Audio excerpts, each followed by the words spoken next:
Hello everyone, welcome back to Run Academy. देखिए, आपने thumbnail में ऑलरेडी देख लिया होगा कि आज के लेक्चर के अंदर हम क्लास 10th आईसीएसई फिजिक्स का जो चैप्टर नंबर 6 है, जिसका नाम स्पेक्ट्रम है, उसके पार्ट सी की थ्योरी हम डिस्कस करने वाले हैं। और इसी वीडियो के अंदर मैं सारी थ्योरी जो है वो आपकी डिस्कस कर लूँगा, तो आपको नेक्स्ट वीडियो का इंतज़ार नहीं करना पड़ेगा। और दूसरी बात यह है कि अगर बाई चांस आपको थ्योरी पता है बट आप कोई एक पर्टिकुलर टॉपिक ही देखना चाहते हो, तो उसके लिए प्रोविज़न मैंने बना दिया है। आप डिस्क्रिप्शन बॉक्स में जाइए, जैसे आप वहाँ पे क्लिक करेंगे तो आपको डिफरेंट टाइमलाइंस मिल जाएंगी और उनके सामने मैंने टॉपिक्स लिखे हुए हैं। तो जो पर्टिकुलर टॉपिक आप देखना चाहते हो उस टाइमलाइन पे क्लिक करो, डायरेक्टली आप उस टॉपिक पे पहुंच जाओगे और आप वो पर्टिकुलर टॉपिक ही देख पाओगे। ठीक है, तो एक तरह से ये टॉपिक वाइज है, बट अगर आप एक ही बारी में पूरा पार्ट करना चाहते हो तो इस पूरे वीडियो को बिना रोके हुए आराम से इसको कंप्लीट देखें। और मुझे यकीन है by the end of this video आपको ये टॉपिक अच्छी तरह समझ में आ जाएगा। तो बिना कोई टाइम वेस्ट किए चलिए शुरू करते हैं।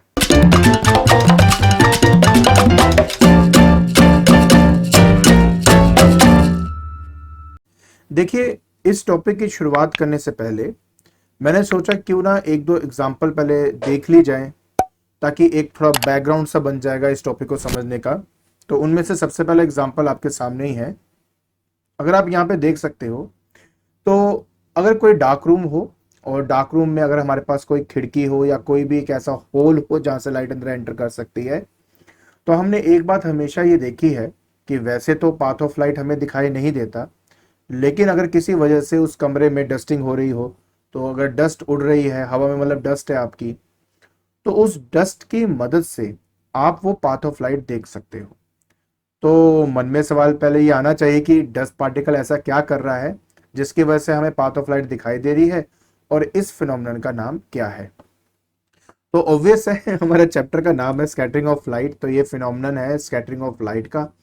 और यहाँ पर जो मेरे डस्ट पार्टिकल्स हैं, जो लाइट उस पर फॉल कर रही है, उस लाइट को एब्जॉर्ब करके स्कैटर कर रहा है in all of the direction. यहाँ पे स्कैटरिंग का मतलब होता है लाइट को फैलाना। अब इसके पीछे भी थोड़ी बहुत कहानी है जो हमें समझनी पड़ेगी कि क्या हर कोई लाइट की जो डिफरेंट वेवलेंथ होती है, आपको पता है कि लाइट जो है, वाइट लाइट है, उसमें 7 डिफरेंट कलर्स होते हैं और हर कलर की अपनी एक वेवलेंथ होती है। तो क्या हर वेवलेंथ ऑफ लाइट का जो बिहेवियर है, ये जो पार्टिकल शो करेगा, हर वेवलेंथ के लिए एक जैसा शो करेगा कि डिफरेंट शो करेगा? इसको समझने के लिए थोड़ा आगे हमें बढ़ना पड़ेगा। तो चलिए, सबसे पहले तो मैं आपको ये बता दूं कि स्कैटरिंग ऑफ लाइट की जो स्टडी है वो सबसे पहले जो साइंटिस्ट रेले थे, इन्होंने स्टडी करी थी। इन्होंने अपने एक्सपेरिमेंट के द्वारा, अपनी ऑब्जर्वेशन के द्वारा ये हमें बता दिया था कि कौन सा पार्टिकल कैसा बिहेव करता है किस वेवलेंथ ऑफ लाइट के लिए। तो हम इसको थोड़ा डिटेल में स्टडी करेंगे। तो उसके लिए अब हम शुरुआत करने जा रहे हैं। देखिए, सबसे पहले अगर हमारे अर्थ का एटमॉस्फेयर है और उस एटमॉस्फेयर को थोड़ा ध्यान से ऑब्जर्व करें, तो हमें ये पता है कि हमारे एटमॉस्फेयर के अंदर होमोजीनियस मिक्सचर होता है माइन्यूट पार्टिकल्स का। कौन कौन से पार्टिकल्स होते हैं? उसमें जो स्मोक है उनके पार्टिकल्स भी आपको मिलेंगे। अगर मैं मॉइस्चर की बात करता हूं तो मतलब पानी के ड्रॉपलेट्स भी हमारे एटमॉस्फेयर के अंदर होते हैं। ऑब्वियस है, डस्ट पार्टिकल्स तो हैं ही हैं। इसके अलावा हमारी जो हवा बनी है वो डिफरेंट मॉलिक्यूल से कॉम्बिनेशन से बनी है। मतलब हमारी हवा के अंदर नाइट्रोजन, ऑक्सीजन और ये जो नोबल गैसेस हैं, कार्बन डाइऑक्साइड, ये सब चीजें हमारी प्रेजेंट होती हैं। तो इन पर्टिकुलर पार्टिकल्स का क्या रोल है स्कैटरिंग ऑफ लाइट पे, इसको हमें समझना है। देखिए, सबसे पहले तो स्कैटरिंग ऑफ लाइट क्या होती है उसको देखते हैं।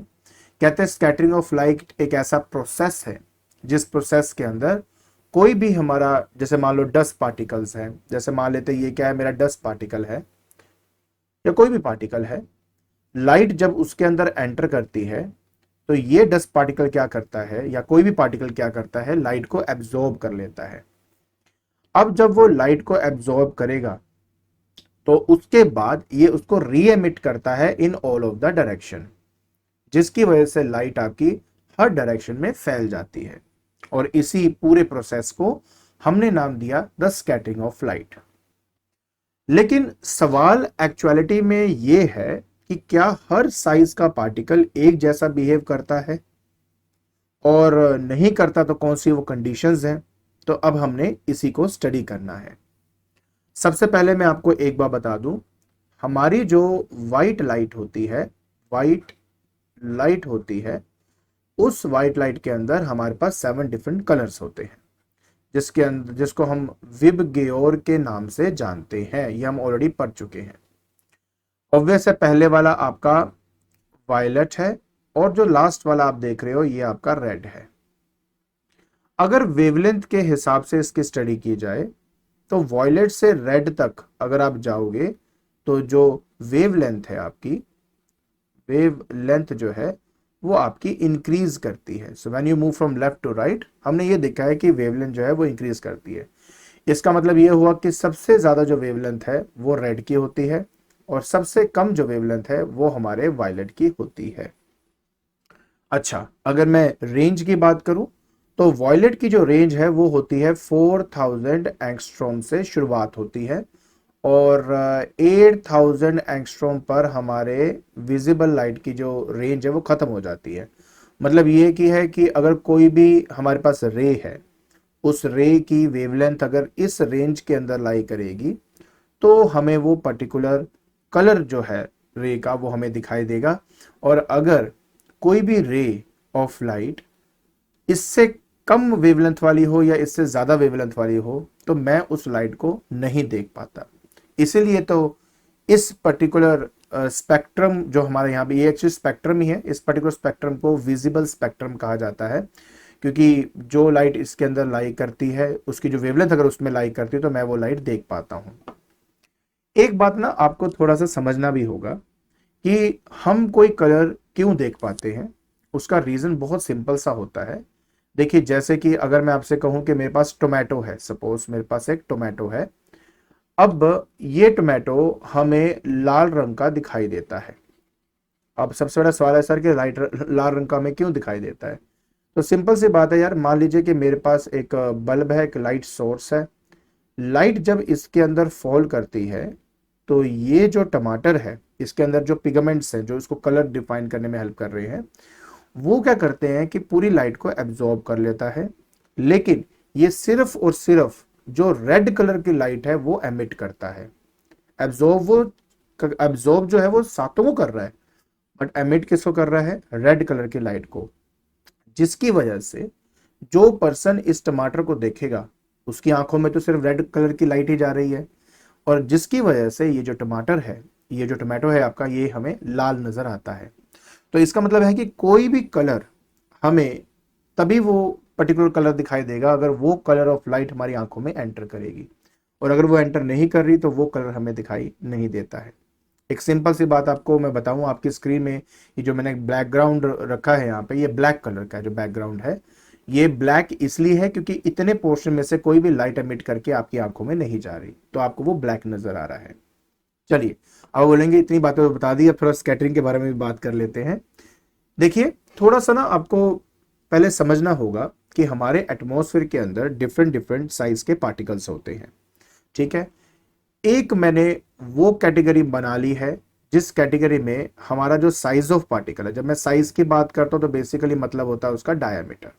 डायामीटर तो उस पार्टिकल का जो साइज है या उसका डायामीटर जो है वो लेस देन है विजिबल रेंज के, विजिबल रेंज, या फिर मैं ऐसे करता हूं जो लाइट इंसिडेंट की हुई है ना उसकी वेवलेंथ से कम, मैं ये लिख देता हूं less than the wavelength of light incident, the wavelength of the incident ray, incident ray. और मेरे पास कुछ अच्छा, इस कैटेगरी में कौन कौन आते हैं? बेसिकली जितने भी मॉलिक्यूल्स हैं ना एयर के, मॉलिक्यूल्स ऑफ एयर, वो सारे इसी कैटेगरी में फॉल करते हैं। और मेरे पास कुछ पार्टिकल ऐसे भी हैं जिनके साइज को जब देखा जाएगा तो वो साइज ग्रेटर देन है मेरे the wavelength of light incident, the wavelength of the incident ray. अब इसके अंदर कौन कौन आ जाते हैं यार? इसके अंदर आपके आ जाते हैं पहले तो डस्ट पार्टिकल्स। डस्ट पार्टिकल का साइज बहुत बड़ा होता है यार। वाटर ड्रॉपलेट्स, ठीक है। ये जो एग्जाम्पल है उन पार्टिकल की है जिनका साइज जो है वो वेवलेंथ ऑफ इंसिडेंट रे से ज्यादा होता है। अच्छा, अगर आपको कंफ्यूजन हो रही है, मैं इसका एक और थोड़ा सा तरीका बता देता हूँ। देखिए, लाइट का जो रेंज है वो हमारा 4000 एंगस्ट्रॉम से लेकर 8000 एंगस्ट्रॉम तक है ना। तो मतलब मैं यहाँ पे उन पार्टिकल्स की बात कर रहा हूँ जिसकी साइज 4000 एंगस्ट्रॉम से कम है, और यहां पर मैं उन पार्टिकल्स की बात कर रहा हूं जिसका साइज 8000 एंगस्ट्रॉम से ज्यादा है। अब तो ठीक है, अब तो क्लियर हो जाएगा आपको, ठीक है ना। तो मेरे पास कुछ ऐसे पार्टिकल्स हैं जो विजिबल रीजन का जो रेंज है उससे कम है उसका साइज, और कुछ पार्टिकल ऐसे हैं जिनका विजिबल रेंज से ज्यादा साइज है। तो अब इनका क्या क्या बिहेवियर होगा, हमें इन बिहेवियर को समझना है। तो एक काम करते हैं, सबसे पहले ना लार्जर पार्टिकल्स की बात करते हैं। लार्जर पार्टिकल्स की बात करते हैं। अब लार्जर पार्टिकल्स वो हैं जिनका साइज मेरे विजिबल जो स्पेक्ट्रम का जो रेंज है उससे ज्यादा है। तो इस कंडीशन में क्या होगा, तो रेलिंग ये कहते हैं कि अगर मेरे पास एक पार्टिकल का साइज जो है, जो लाइट व्हाइट लाइट है, जैसे मतलब ये क्या है, व्हाइट लाइट है, अंदर व्हाइट लाइट एंटर करेगी, हाँ जी बिल्कुल एंटर करेगी। जैसे अंदर व्हाइट लाइट एंटर करती है ये सारी व्हाइट लाइट को एब्जॉर्ब कर लेगा, और क्योंकि इसका साइज मेरे जो लाइट फॉल कर रही है उसकी वेवलेंथ से ज्यादा है, तो बिना किसी वेरिएशन के सारी की सारी लाइट को वो हर डायरेक्शन में डिस्ट्रीब्यूट कर देगा, ठीक है। मतलब जिस तरीके से लाइट अंदर एंटर करी है, जिस वेवलेंथ से एंटर करी है, उन्हीं उसी वेवलेंथ से, वेवलेंथ में कोई चेंज नहीं लेके आएगा, और वो लाइट को, व्हाइट लाइट को ही हर जगह पे फैला देगा, जिसकी वजह से मुझे व्हाइट लाइट ही नजर आएगी, मुझे कोई और पर्टिकुलर कलर नजर नहीं आएगा। समझ में आया क्या किया। तो अगर पार्टिकल का साइज ज्यादा है, व्हाइट लाइट अंदर एंटर होगी, व्हाइट लाइट एंटर होगी तो ये मतलब क्या कर रहा है, एब्जॉर्ब कर रहा है। एब्जॉर्ब करने के बाद व्हाइट लाइट को ही री एमिट कर देगा। उस व्हाइट लाइट के अंदर जितने भी डिफरेंट कलर्स ऑफ लाइट है, जैसे आए थे वैसे ही चले जाएंगे, उनको कोई फर्क नहीं पड़ेगा। तो ये है लार्जर पार्टिकल्स की कहानी। बट असली जो कहानी है वो हमारे स्मॉलर पार्टिकल्स की है। तो यहीं पे आपको दिखा देता हूं कि स्मॉलर पार्टिकल्स के साथ क्या होगा। ये बहुत इंटरेस्टिंग चीज है समझने वाली। देखिए, अब आपके पार्टिकल का जो साइज है, व्हाइट लाइट की, व्हाइट लाइट मतलब जो 7 डिफरेंट कलर्स की रेंज है ना, उससे मतलब उससे कम है, मतलब 4000 एंगस्ट्रॉम से छोटे पार्टिकल्स की यहाँ पे बात हो रही है। तो क्या होगा असली इंटरेस्टिंग चीज तो यही होती है, जब हमारे पास कोई भी लाइट इसके ऊपर फॉल करेगी, ऑफ कोर्स ये लाइट को एब्जॉर्ब कर लेगा, और जब ये लाइट को एमिट करेगा तो उनकी वेवलेंथ में तो कोई चेंज नहीं लेके आएगा, लेकिन क्योंकि इसका साइज छोटा है, इसी वजह से डिफरेंट वेवलेंथ ऑफ लाइट की जो इंटेंसिटी है उसमें ये चेंज लेके आएगा, प्लस स्कैटरिंग क्वांटिटी में भी चेंज लेके आएगा। मैं समझाता हूं मतलब क्या है। मतलब ये कि व्हाइट लाइट अंदर एंटर कर रहा है, व्हाइट लाइट मतलब विबगयोर यहां पर एंटर कर रहा है। रेले ने यह बताया कि जो लाइट ये पार्टिकल अब एमिट करेगा, हर एक कलर की क्योंकि डिफरेंट वेवलेंथ है, तो हर एक का जो स्कैटरिंग होगा वो डिफरेंट होगा, और हर एक स्कैटर्ड लाइट की जो इंटेंसिटी होगी वो डिफरेंट होगी। अकॉर्डिंग टू रेले, उन्होंने कहा कि इंटेंसिटी ऑफ लाइट जो भी ये एमिट करेगा वो inversely proportional to lambda to the power 4 होगा। मतलब ये कि वेवलेंथ जिसका सबसे कम होगा, सबसे ज्यादा स्कैटर भी वो करेगा, और उस स्कैटर्ड लाइट की इंटेंसिटी भी सबसे ज्यादा होगी। अगर आप इस विबग्योर को समझ रहे हो, तो आर की वेवलेंथ है सबसे ज्यादा, तो मतलब ये लीस्ट स्कैटर करेगा, ये लीस्ट स्कैटर करेगा। और अगर मैं विबग्योर के वी की बात करता हूं तो इसकी वेवलेंथ है सबसे कम, तो सबसे ज्यादा, ठीक है, मोस्ट स्कैटर, सबसे ज्यादा स्कैटर जो है वो ये करेगा। इसी वजह से रेड कलर जो है वो लॉन्ग डिस्टेंस ट्रेवल कर पाता है, क्योंकि वो बहुत कम स्कैटर होता है। और वायलेट लाइट सब मतलब काफी दूर डिस्टेंस ट्रेवल नहीं कर पाती, क्योंकि जैसे वो मेरे हवा के थ्रू पास करने की कोशिश करता है, जितनी भी वायलेट है वो एकदम से स्कैटर हो जाती है और एक यूनिफाइड डायरेक्शन में नहीं जा पाती। पहली बात, अगर मैं इस कंसेप्ट को समझूं तो इसका मतलब पता क्या हुआ? इसका मतलब यह है कि रेड के कंपैरिजन में वायलेट जो है वो आपका 16 टाइम्स ज्यादा स्कैटर करेगा। पहली बात, अब बोलेंगे 60 टाइम का रिजल्ट कहां से आया? पहली बात तो 16 टाइम ज्यादा स्कैटर भी करेगा, एज वेल एज इसकी इंटेंसिटी रेड के मुकाबले 16 गुना ज्यादा इंटेंसिटी होगी। ज्यादा इंटेंसिटी का मतलब होता है कि ज्यादा मतलब कहते हैं आंखों में चुभने वाली लाइट जिसको बोलते हैं, उसको बेसिकली इंटेंसिटी के नाम से हम जानते हैं। तो ये ज्यादा चुभेगी as compare to red colour of light. अब मुझे कैसे पता ये 16 टाइम्स है? वही वेवलेंथ की रेशियो देखकर। देखिए ना, वायलेट का जो हमारा वेवलेंथ है वो है 4000 एंगस्ट्रॉम, और अगर मैं इसकी कंपैरिजन करता हूँ वेवलेंथ ऑफ रेड के साथ, वो है 8000 एंगस्ट्रॉम। तो कंपैरिजन में देखा जाए तो रेड वाला दुगना है as compare to the first one, right? Ratio 1:2 है ना।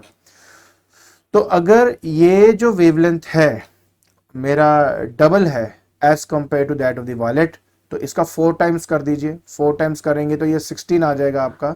इससे पता लगता है कि जो रेड वाला है वो 16 गुना कम, क्योंकि इनवर्सली है, कम स्कैटर करेगा, एज वेल इसकी इंटेंसिटी वायलेट के मतलब विद रिस्पेक्ट टू 16 गुना कम होगी। आई होप आपको समझ में आया क्या किया हमने यहाँ पे। एक बार मैं जल्दी से रीकैप कर देता हूँ ताकि आपको ये सारा कॉन्सेप्ट समझ में आ जाए। तो देखिए, अगर पार्टिकल का साइज जो लाइट एंटर कर रहा है उसकी वेवलेंथ की रेंज से अगर ज्यादा है तो व्हाइट लाइट एंटर करेगी, और ये कुछ फर्क नहीं डालेगा इंटेंसिटी में या स्कैटरिंग के अंदर, और ये जैसे आ रही है वैसे एमिट कर देगा सभी डायरेक्शन के अंदर, तो हमें व्हाइट ही नजर आएगा। लेकिन यहां पर क्या हो रहा है कि जब व्हाइट लाइट एंटर करती है एक ऐसे पार्टिकल के अंदर जिसका साइज उसके रेंज से कम है, तो पार्टिकल क्या करता है, जिसकी वेवलेंथ सबसे कम होती है उसको सबसे ज्यादा वो स्कैटर करता है, और जिसकी वेवलेंथ सबसे ज्यादा है उसको सबसे कम स्कैटर करता है। इस हिसाब से देखा जाए तो वायलेट वाला सबसे ज्यादा स्कैटर करेगा और रेड वाला सबसे कम स्कैटर करेगा, और इंटेंसिटी वाइज भी वैसे ही फर्क है। और लाइट की जो इंटेंसिटी होगी वो मेरे वेवलेंथ के 4th पावर के इनवर्सली पे डिपेंड करता है, तो जिसकी वेवलेंथ ज्यादा उसकी इंटेंसिटी उतनी कम। आई होप आपको यार ये बेसिक जो कॉन्सेप्ट मैंने बताया ये समझ में आ गया होगा, राइट? चलिए अब एक काम करते हैं, कुछ एप्लीकेशंस पढ़ते हैं बेटा। कुछ जैसे कि application of scattering of light काफी इंपॉर्टेंट है, पेपर के अंदर आपसे पूछा जा सकता है। एक एक करके सभी स्टडी करते हैं, देखते हैं क्या होता है। सबसे पहला हमारे पास आता है red colour of sun at sunrise and sunset. ये जो पिक्चर है ये हमारे सनराइज की पिक्चर है, और दूसरा अगर आप देखेंगे तो ये सनसेट की पिक्चर है। अब सवाल यही होता है कि हम अगर अपने स्काई को देखें तो कभी वो ब्लू नजर आता है, कभी रेड नजर आता है, कभी ऑरेंजिश नजर आता है, कभी व्हाइट नजर आता है, तो उसके पीछे का मेन मतलब कहते हैं ना तो रीजन क्या है वो हमने स्टडी करना है। तो पहले हम इसकी बात करते हैं। देखिए, सनराइज एंड सनसेट के दौरान हमें ऐसा क्यों दिखाई देता है, थोड़ा सा इसके बारे में बात करते हैं। देखिए, बात सिर्फ ये है कि मेरे पास सबसे पहले ऑफ कोर्स मेरा प्यारा सा अर्थ है, ये हो गया मेरा अर्थ। अब इस अर्थ के अराउंड देखा जाए तो कुछ किलोमीटर की हाइट पर मुझे मेरा एटमॉस्फेयर मिलता है, मतलब फैला हुआ मेरा एटमॉस्फेयर। तो ये मेरा एटमॉस्फेयर यहाँ पे फैला हुआ है। सन की बात करें, देखो सनराइज और सनसेट के टाइम पर हमारा जो सन है ना वो एक्चुअली मेरे अर्थ से बहुत दूर होता है। सनराइज एंड सनसेट की अगर मैं बात कर रहा हूं, उस पर्टिकुलर मौके पे हमारा जो सन है वो अर्थ से काफी दूर होता है। उस टाइम सन से आने वाली जो लाइट रे है जैसे ही मेरे एटमॉस्फेयर पे एंटर करती है, तो अब आप जानते हो कि मेरे एटमॉस्फेयर के अंदर डस्ट पार्टिकल्स तो है ही हैं, मानता हूं, बट हवा के मॉलिक्यूल्स भी तो हैं, वो पार्टिकल्स भी है जिसके साइज लाइट जो इंसिडेंट कर रही है उससे कम है। तो ये क्या करेगा, जैसे ही लाइट अंदर एंटर करेगी, विबग्योर के अंदर वॉयलेट होता है सबसे पहले, मतलब वेवलेंथ सबसे कम उसकी है। तो ये क्या करेगा, पहले तो वॉयलेट लाइट को अपना स्कैटर कर देगा ऑल ऑफ द डायरेक्शन में, उसके बाद इंडिगो को स्कैटर कर देगा, फिर रेड को स्कैटर कर देगा in all of the direction. जब तक लाइट हमारे पास पहुंचती है तब तक ये जितने भी कलर्स हैं ये ऑलरेडी स्कैटर हो चुके होते हैं, क्योंकि लाइट बड़ी दूर से आ रही होती है। हमारे पास जो लाइट हमारी आंखों में पहुंचती है वो पहुंचती है रेड या ऑरेंजिश कलर, जिसकी वजह से हमें हमारा जो स्काई है वो रेड या ऑरेंज नजर आता है। मैंने आपको पहले ही ये बात बताई थी, हमारी आंखों में जो भी कलर ऑफ लाइट एंटर करेगा हमें वही कलर दिखाई देता है। मानता हूं कि व्हाइट लाइट आ रही है, बट क्योंकि उसका डिस्टेंस दूर है हमारे से, जिसकी वजह से पहले ही वायलेट, इंडिको, ब्लू है ना, ये सारी लाइट जो है वो आपकी स्कैटर हो जाती है। हमारे पास जो बाकी बची हुई लाइट होती है जो कि कम स्कैटर होती है, जो कम स्कैटर होती है ना वो लॉन्ग डिस्टेंस ट्रेवल कर पाती है, जिसकी वजह से हमें जो रेडिश कलर या ऑरेंजिश या येलोइश कलर जो दिखाई देता है वो इसलिए दिखाई देता है क्योंकि उनकी वेवलेंथ ज्यादा है, कम स्कैटर करते हैं, लॉन्ग डिस्टेंस ट्रेवल कर पाते हैं। तो इसलिए हमें सनराइज या सनसेट, अब सनसेट की बात करूंगा तो वो इस साइड पे मान लेते हैं डिस्टेंस पे होगा, बट होगा उतनी दूरी पे जितनी दूरी पे ये था। तो इस चलते ये सारा जो फिनोमेनन है वो आपका टेक प्लेस करता है। आई होप आपको ये एप्लीकेशन समझ में आ गई होगी। नेक्स्ट एप्लीकेशन कहता है कि white colour of sky at noon. Noon, okay.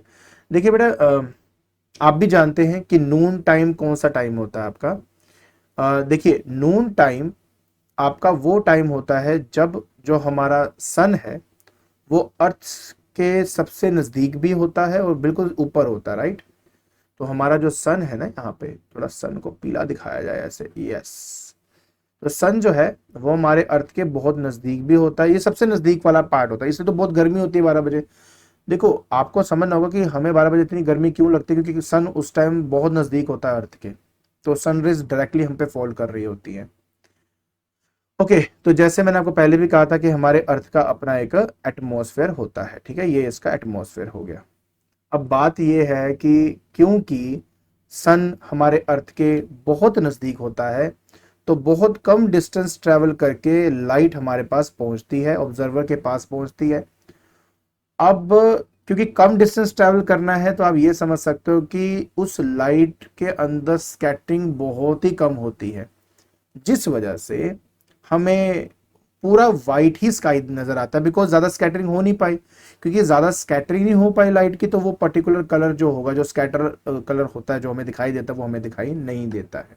तो आप ये समझ सकते हो कि व्हाइट लाइट आ रही है, क्योंकि स्कैटर नहीं हो पाई तो वो व्हाइट के व्हाइट ही रह गई, जिसकी वजह से हमें पूरा जो स्काई है वो व्हाइट नजर आता है। लेकिन एक बात आपको मैं और थोड़ा ध्यान से कभी देखना, कि अगर आप सूरज को देखोगे तो हमें वो थोड़ा सा येलोइश या थोड़ा रेडिश सा हमें दिखाई देता है डायरेक्ट अगर सन को देखते हो। क्योंकि एक बहुत सिंपल सी बात है यार, कि अगर मैं डायरेक्ट सन को देखूंगा तो डायरेक्ट सन से आने वाली लाइट जो है उसका जो कलर है या उसकी वेवलेंथ है वो रेडिश होती है, जिसकी वजह से हमें वो वैसा दिखाई देता है। लेकिन अगर मैं आसपास के एटमॉस्फेयर को देखूंगा तो एटमॉस्फेयर से जब तक लाइट रिफ्लेक्ट होकर मेरी आंखों में नहीं आएगी तब तक मैं वो पर्टिकुलर कलर देख नहीं सकता। तो इसकी डिटेलिंग थोड़ी सी मैं आपको और बताऊंगा नेक्स्ट इसकी एप्लीकेशन के अंदर, जो कि है ब्लू कलर ऑफ स्काई। अब ब्लू कलर ऑफ स्काई में स्काई हमारे को ब्लू क्यों नजर आता है, बहुत सिंपल सा लॉजिक है, समझने की कोशिश करना। तो फिर से हम अपना प्यारा सा पहले तो अर्थ बनाते हैं यार, ठीक है, ये मेरा अर्थ हो गया और यहां पर हो गया मेरा सन और ये हो गया आपका प्यारा सा एटमॉस्फेयर इसके अराउंड, ठीक है, ये मेरा एटमॉस्फेयर हो गया। अच्छा, अब कॉन्सेप्ट बहुत सिंपल सा यार बिल्कुल मुश्किल नहीं है, ये मेरा अर्थ कर देते हैं यहाँ पे। तो बस बात सिर्फ इतनी है कि जब व्हाइट लाइट मेरे सन से एंटर करती है मेरे एटमॉस्फेयर के अंदर, तो उस दौरान मेरे एटमॉस्फेयर के अंदर जितने भी हवा के पार्टिकल्स हैं, जिनका size of course less than है वेवलेंथ ऑफ इंसिडेंट लाइट के, तो वो क्या करता है कि सबसे पहले किसको स्कैटर करेगा, वो सबसे पहले वॉयलेट, इंडिको एंड ब्लू को स्कैटर करेगा। तो बात सिर्फ इतनी है कि जैसे वो अंदर एंटर करेगा तो हमारे जितने भी पार्टिकल्स हैं वो पहले मेरे वायलेट को स्कैटर करेंगे, क्योंकि उसकी वेवलेंथ सबसे कम है तो उसकी इंटेंसिटी भी सबसे ज्यादा है और वो स्कैटर भी सबसे ज्यादा करेगा। इंडिको एंड ब्लू को स्कैटर करेगा और ये जो स्कैटर्ड लाइट है ये हमारी आंखों के अंदर एंटर करती है और हमें हमारा जो स्काई है वो ब्लू नजर आता है। क्लियर हुआ?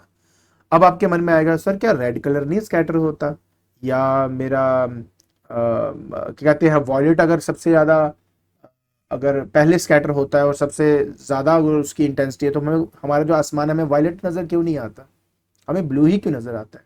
इसके दो रीजंस हैं।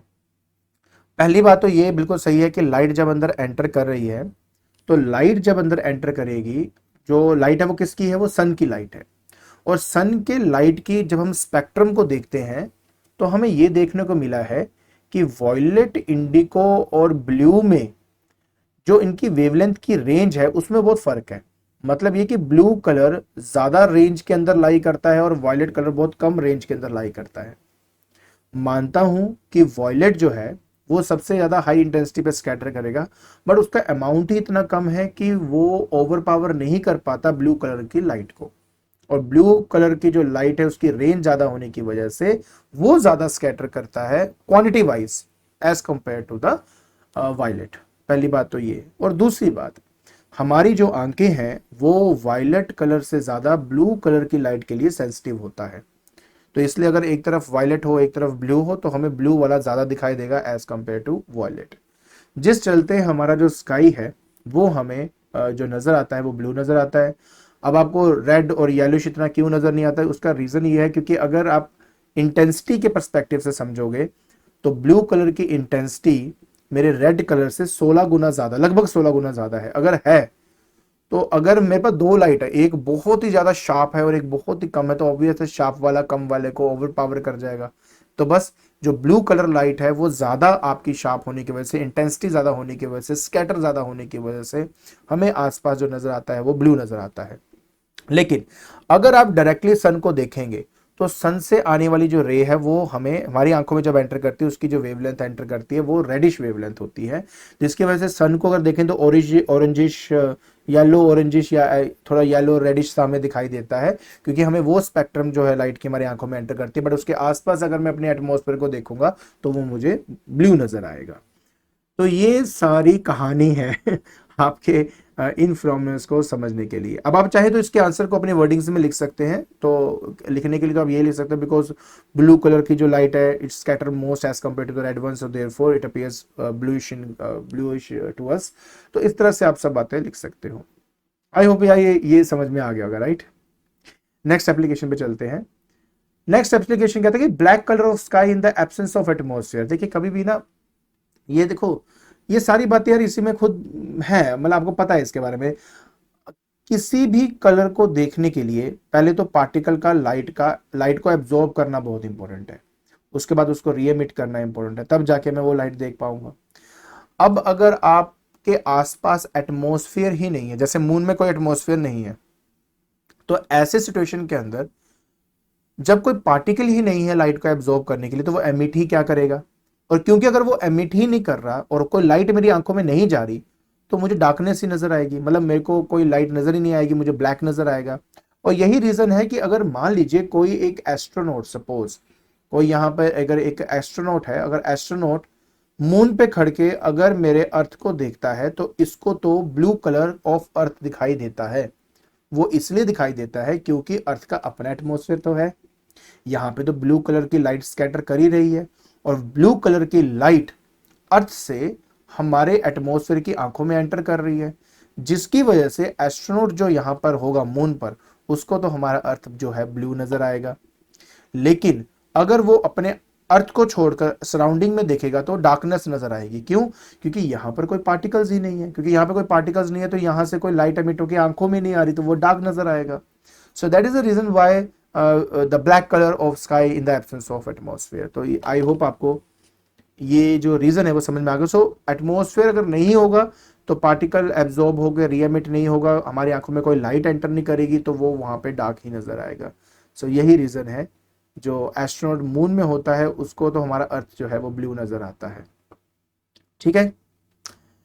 फिर हमारे पास आता है कि व्हाइट कलर ऑफ क्लाउड्स। अब जो क्लाउड्स है यार वो हमें व्हाइट क्यों नजर आते हैं? अब देखो, मैं आपको ऑलरेडी बेटा इसके बड़े प्यारे से रीजन दे चुका हूं कि सब कुछ जो होता है वो साइज ऑफ द पार्टिकल की वजह से होता है। देखिए अगर आप बादलों के स्ट्रक्चर को देखो तो इसके अंदर पहली बात तो आपको पानी के ड्रॉपलेट्स नजर आएंगे, ठीक है। दूसरा, आइस के जो क्रिस्टल होते हैं वो क्रिस्टल जो है वो आपको नजर आएंगे, ठीक है। आइस के क्रिस्टल नजर आएंगे आपके। अब इन क्रिस्टल या पानी के ड्रॉपलेट्स का जो साइज है वो जो वाइट लाइट एंटर कर रही है उसकी रेंज से ज़्यादा है। क्योंकि उसकी रेंज से ज़्यादा है तो इसका मतलब ये हुआ कि जब वाइट लाइट इस पे आके गिरेगी तो ये एब्जॉर्ब करके हर जगह सारी के सारी वेव, सारी के सारी कलर्स को सेम इंटेंसिटी के साथ स्कैटर कर देगा। अब इनकी डिफरेंट इंटेंसिटीज नहीं होंगी, सेम इंटेंसिटीज होंगी, जिसकी वजह से क्योंकि व्हाइट लाइट एंटर हो रहा है और व्हाइट लाइट ही बाहर आ रही है तो हमें सारा जो क्लाउड है वो व्हाइट नजर आता है। तो क्लाउड के पार्टिकल्स जो एयर ड्रॉपलेट्स हैं जो भी है उनका साइज इतना बड़ा है कि लाइट जब अंदर एंटर करती है तो जिस इंटेंसिटी से एंटर करती है हर कलर की जो इंटेंसिटी वो वैसे की वैसी रहती है जब वो एमिट करती है, तो जिसकी वजह से सब कुछ ऐसा टेक प्लेस करता है। क्लियर। और लास्ट एप्लीकेशन हमारे पास आती है, ये कहते हैं use of red colour of light for the danger signal. हम अपने वॉर्स में या मतलब वॉर्स में ऑफ कोर्स, या हमारे पास जैसे ये ट्रैफिक सिग्नल है तो रोकने के लिए हम हमेशा रेड कलर का इस्तेमाल करते हैं। अब ऐसे क्वेश्चन पूछ लिए जाते हैं कि क्यों। रीजन आपको वैसे ऑलरेडी पता है कि अगर मैं विबग्योर का नाम लेता हूं तो विबग्योर में सबसे ज्यादा वेवलेंथ जो है वो हमारी रेड की होती है। सबसे ज्यादा वेवलेंथ रेड की होने की वजह से इसकी जो स्कैटरिंग है, स्कैटरिंग जो है वो लीस्ट होगी, क्योंकि ये लीस्ट स्कैटर करेगा। इस वजह से ये लॉन्ग डिस्टेंस ट्रेवल कर सकता है और मैं काफी दूर खड़ के भी लाल लाइट को या रेड कलर की लाइट को मैं देख सकता हूं। यही रीजन है, इसलिए हम जो डेंजर सिग्नल्स होते हैं उसमें रेड कलर का इस्तेमाल करते हैं, क्योंकि रेड कलर हमें दूर से दिख जाता है। मैं फिर से बता देता हूं, रेड कलर लाइट का वेवलेंथ सबसे ज्यादा होने की वजह से सबसे कम वो स्कैटर करता है। और पेपर में ना एग्जामिनर में यही देखते हैं वो कि क्या इसने लिखा है कि हायर द वेवलेंथ तो less scattering, long distance travelling, ये सारी बातें कवर होनी चाहिए आपकी। ठीक है, तो रेड कलर की लाइट है, वेवलेंथ ज्यादा है, स्कैटरिंग सबसे कम करेगी, इसलिए ये आपका जो है लॉन्ग डिस्टेंस ट्रैवल कर सकता है बिना स्कैटर्ड हुए। तो इसलिए डेंजर सिग्नल्स के अंदर हम रेड कलर का इस्तेमाल करते हैं। आई होप आपको ये सारा कुछ अच्छी तरह समझ में आ गया होगा। ठीक है, तो आज के लेक्चर के अंदर हमने स्टडी किया है स्कैटरिंग ऑफ लाइट को। हमने ये जाना कि ऐसे कौन सी कंडीशन है जिसके चलते हम ये कह सकते हैं कि लाइट जो अब एमिट करेगी इंटेंसिटी सबकी एक जैसी होगी कि डिफरेंट इंटेंसिटी होगी, और अगर डिफरेंट इंटेंसिटी है तो किसकी इंटेंसिटी ज्यादा होगी, किसकी इंटेंसिटी कम होगी, वो सारी बातें हमने डिटेल में स्टडी करी और साथ में एंड में हमने उसका एप्लीकेशन स्टडी किया। अगर आपको ये वीडियो पसंद आई है तो please like it, share it and subscribe it. आज के लिए बस इतना ही। Thank you so much.